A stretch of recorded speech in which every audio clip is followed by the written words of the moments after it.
Aloha, beautiful friends. This is Leara reporting from Mother Maui, and I found an amazing article about the Japan quake that points obvious, blatant exposing here of the fact that this Japan quake was definitely a man-made, deliberate tectonic warfare attack, and that nature had nothing to do with it.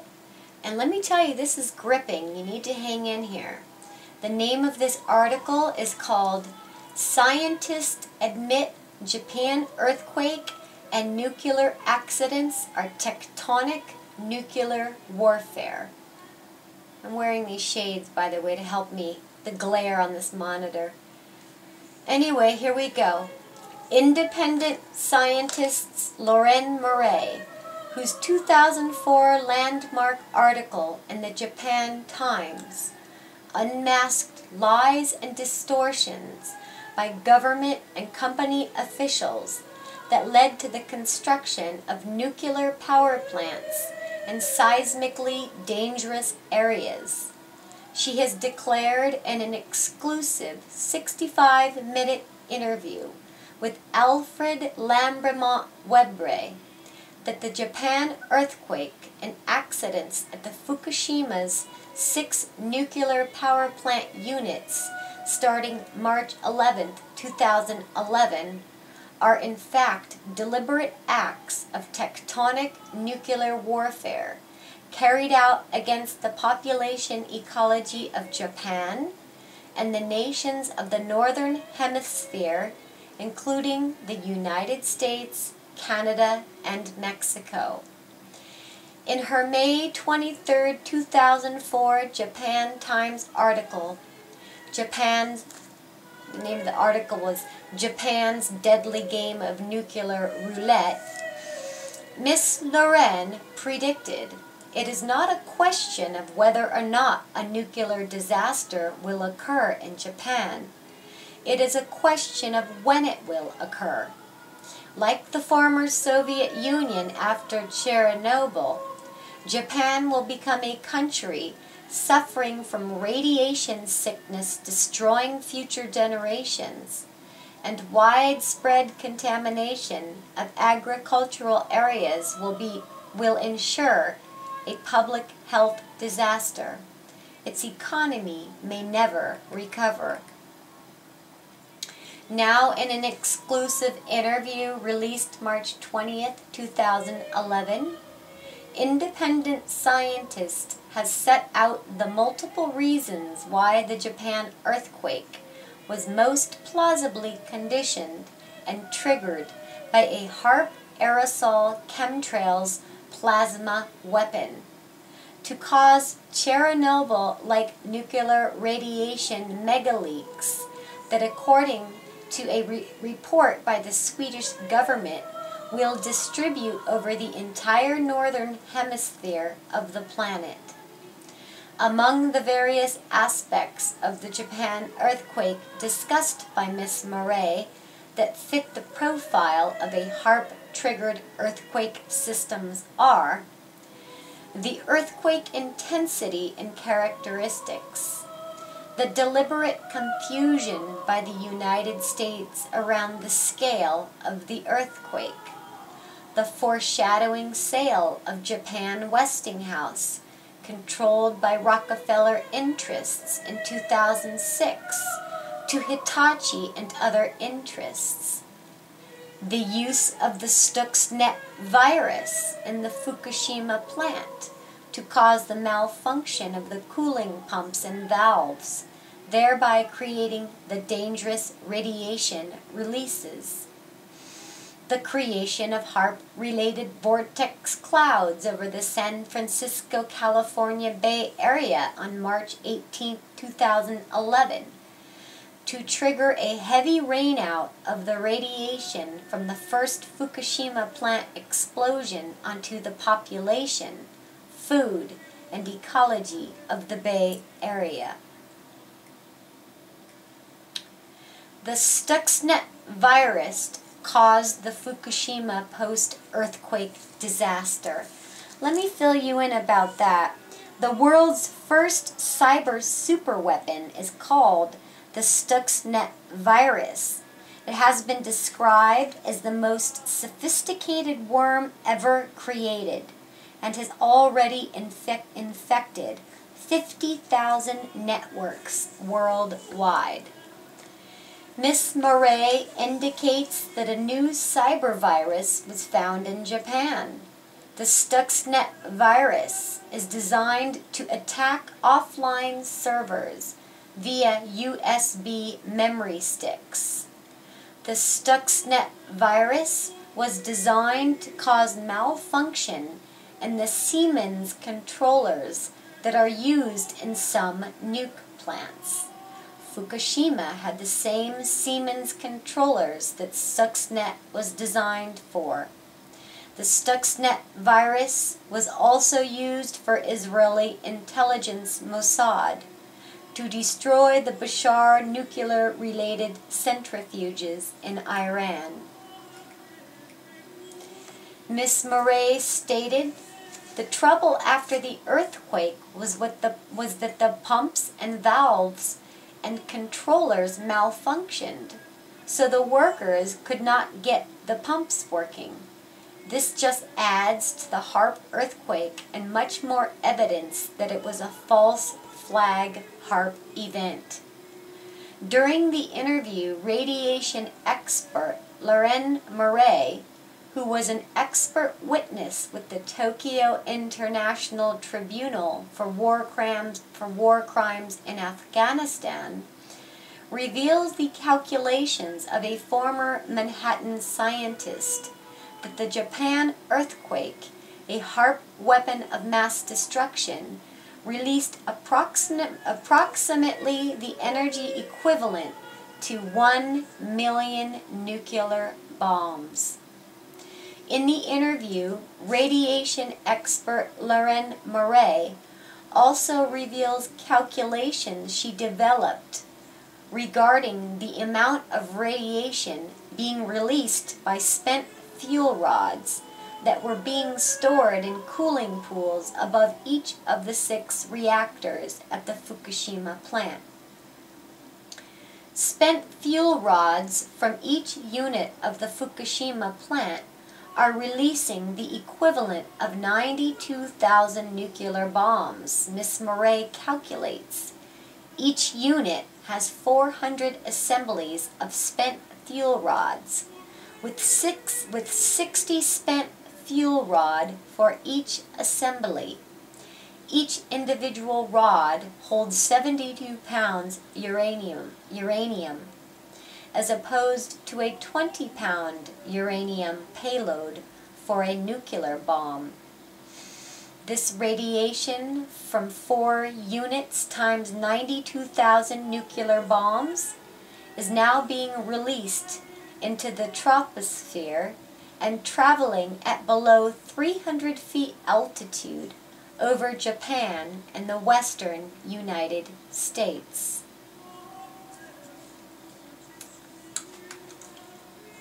During her interview, HAARP expert Lorraine Murray notes the strange vortex clouds that appeared over Bay Area, California, the night of March 18, 2011, bringing large-scale rains that night and continually predicted rains the week of March 21st. These HAARP-induced rains, Ms. Murray indicated, are for the purpose of intentionally causing the rainout of the first batch of serious radiation from the Fukushima nuclear plant explosions upon the people, food, crops, and ecology of the Bay Area. Ms. Murray notes that on September 10, 2001, FEMA predicted 3 future catastrophes on the United States continent, 2 of which, the false flag operations of 9/11 and Hurricane Katrina, have occurred and have been HAARP-related events. One source notes in 2001 the Federal Emergency Management Agency ranked the most likely and deadly disasters that could befall the United States. The top three were a terrorist attack on New York, an earthquake in San Francisco, and a hurricane in New Orleans. This list was announced at a FEMA conference on September 10th. The next day was 9/11. This news is so incredible that we need to stop right here so we can accurately understand what we have just been told. On September 10th, 2001, FEMA accurately predicted 3 most likely and deadly disasters that could befall the United States. These deadly disasters foretold were: 1. Terrorist attack on New York, the HAARP-directed false flag operation of 9/11. 2. A hurricane in New Orleans, the HAARP-enhanced and steered Katrina hurricane. 3. An earthquake in San Francisco. This HAARP-triggered event has yet to occur. Ms. Murray notes that the false flag events of 9/11 and Hurricane Katrina have occurred and have both been HAARP-triggered events. She states that the Japan HAARP earthquake, with its nuclear warfare targeted on the west coast of the United States, could be the third FEMA predicted false flag operation. A HAARP earthquake around the San Onofre and Diablo Canyon nuclear plants in California could also be foreshadowed by the Japan HAARP earthquake and be the third event that the intelligent behind HAARP has in store for the population and ecology of the United States.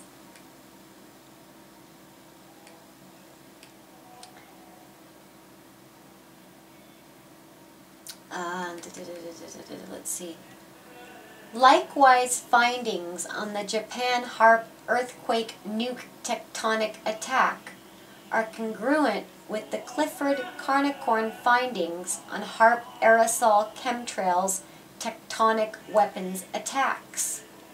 Clifford E. Carnicorn, an acknowledged expert since 1999 on the global covert spraying of aerosols into the atmosphere operation, also known as chemtrails, stated in an exclusive Exopolitics TV interview with Alfred Lambremont Wabre, released March 1st, 2011, that the covert aerosol spraying operation had transformed the Earth's atmosphere into a plasma for carrying out weaponized applications such as biowarfare, including Morgellons disease,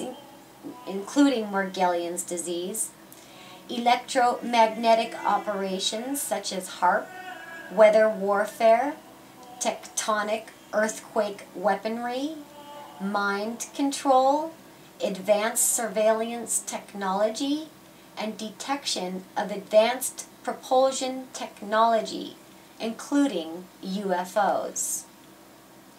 The overall purpose of this covert operation of spraying aerosols into the atmosphere and converting it into a plasma was to achieve absolute control over the global human population. This total control is accomplished using the combined effects of 7 weapon-like applications that use the plasma-like atmosphere with weaponized effects on the environment, the biosphere, and the human population. Although Mr. Carnicorn prefers to use the term aerosols, the global covert operation spraying of aerosols into the atmosphere is also known as the chemtrail program. In a January 10, 2011 assessment of the current impact of the global aerosol spraying program, Mr. Carnicorn stated, "The vitality and viability of human existence on life on this planet, as it has been known to exist, is under threat." In his Exopolitics TV interview, Mr. Carnicorn details 7 weapon applications of the covert global sprayed aerosols program that are being used to carry out overall the goal of absolute control over the global human populations. These 7 weapon applications of the sprayed aerosols include tectonic earthquake weaponry warfare, and also as the following. 1. Biological operations, including the use of apparent biowarfare, such as Morgellons disease in the sprayed aerosols, constituting war crimes, crimes against humanity, and genocide under the Roma Statute of the International Criminal Court and the Geneva Conventions. 2. Military operations, such as advanced radar applications, anti-missile Star Wars applications. 3. Electromagnetic operations, including HAARP directed energy scalar weapons and mind control weapon applications, constituting war crimes, crimes against humanity, and genocide against the Roma Statute of the International Criminal Court and the Geneva Conventions. And I'm sorry if I read that over already. 4. Environmental modifications and weather wars. Mr. Carnicorn stated he has concluded that the covert aerosol spraying program has transformed the atmosphere of the planet into a plasma capable of sustaining weaponized applications since its acceleration in 1999. This constitutes a violation of the 1978 Treaty Against Modification of the Environment. 5. Geophysical operations, including tectonic earthquake weaponry, constituting war crimes, crimes against humanity, and genocide under the Rome Statute of the International Criminal Court and the Geneva Conventions. 6. An advanced surveillance system capable of covert surveillance of the entire human population. Okay, I'm going to stop there because I could keep going on and on. But there's something really good here, and I'm going to play this video so that you can see Miss Loren in action. And here we go. I'm going to let you hear this video. I better move this over here just a minute.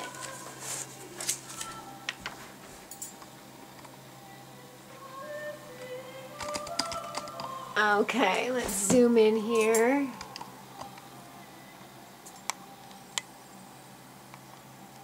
Here we go.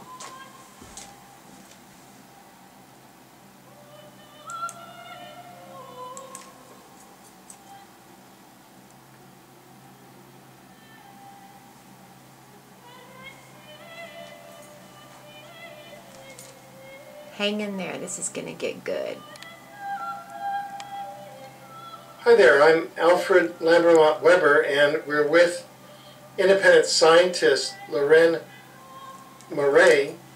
Loren Murray is an expert, a world expert on radiation, and she was an expert witness at the Tokyo International Tribunal for War Crimes in Afghanistan. Today, Loren Murray has agreed to join us. Her point of view that we're going to explore is that the Japan earthquake and the nuclear events which took place at the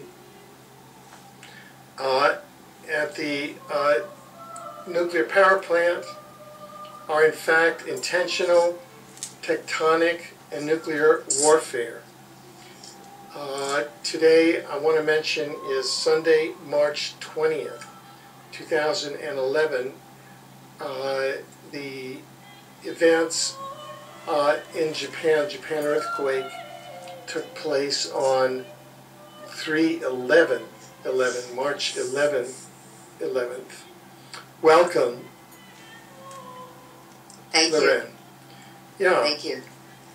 You know, there are so many different aspects of this that in the course of this program, I think we'll be going over all of them. And many people have been talking about the fact that this earthquake and the subsequent nuclear power plant explosions, you know, are part of an intentional nuclear attack.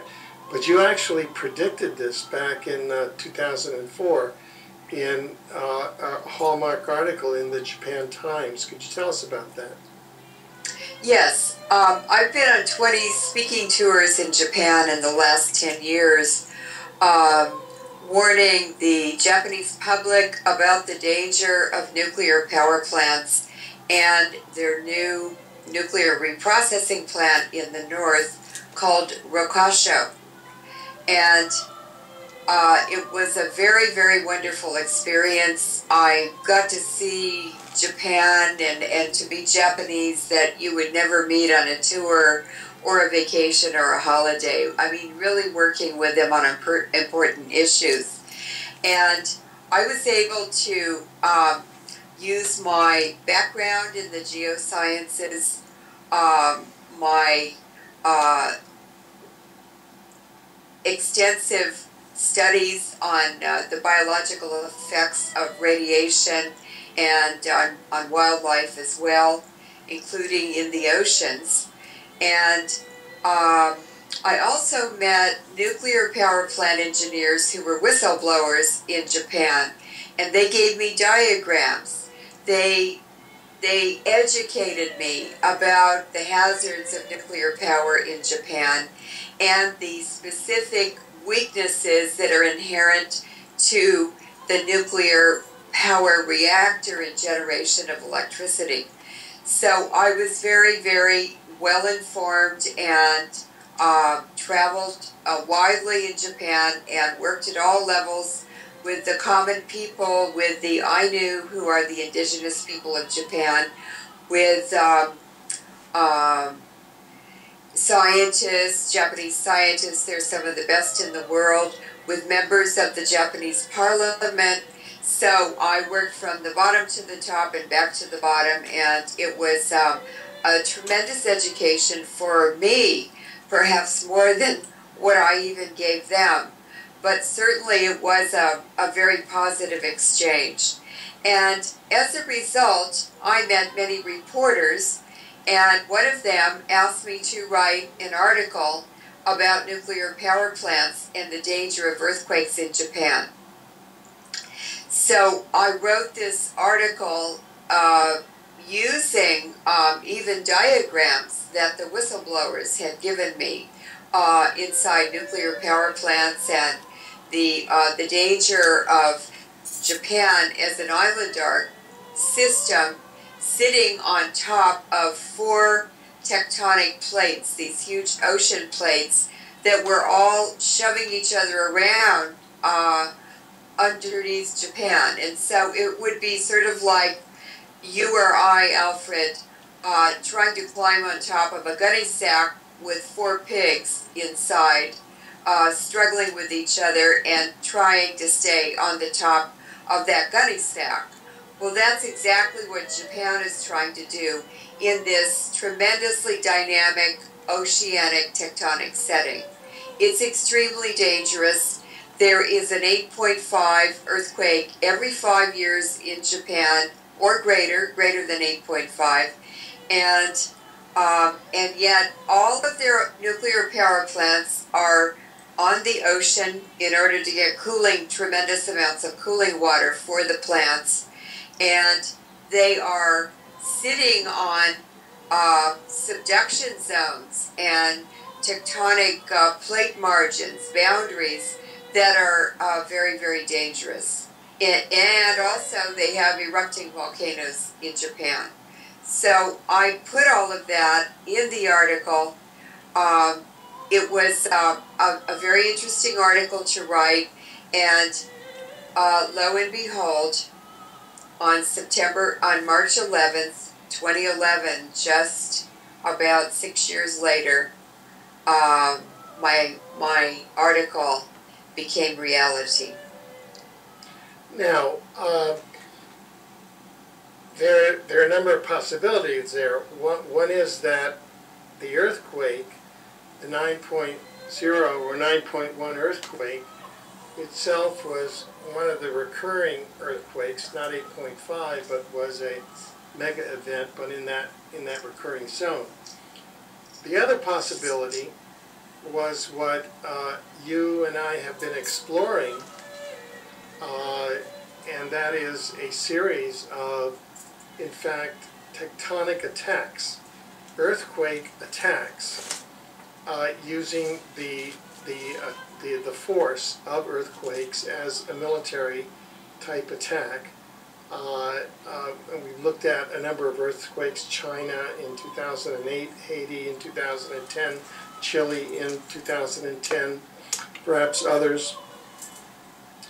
That possibility is that the Japan earthquake of March 2011 was in fact a military strike, a tectonic attack using HAARP or some other mechanism to trigger that earthquake. Which do you think it was? Well, the evidence that I've gathered up to this time indicates it was not a natural earthquake. It was a modified natural earthquake. In other words, it was initiated by external energy that was not inherent to the fault zone. And this is known as tectonic warfare, and it's part of the HAARP air-based, space-based, land-based, sea-based weapon system that was secretly developed during the Cold War by the Soviet Union and the United States together. The money for the development of the secret program, which was a huge, vast amount of money, was done. It was carried out under the cover of Star Wars and missile defense, and in fact, they were secretly developing this vast system to weaponize the energy that is inherent in natural processes. So, first man weaponized chemical energy. That was the Chinese when they developed gunpowder to produce a shock wave that would destroy things. Then in World War II, under the Manhattan Project, man weaponized nuclear energy, which was much greater amounts of energy than chemical energy. And they produced the nuclear bombs that were dropped on Hiroshima and Nagasaki. And Okay, I want to stop right there because this goes on for about an hour. And I will leave the link to this video underneath this video. It's just very, very, very intense. And I think that it's very, very important that we take these facts. These are scientists that are saying, hey, listen, this is a man-made military attack. Another thing that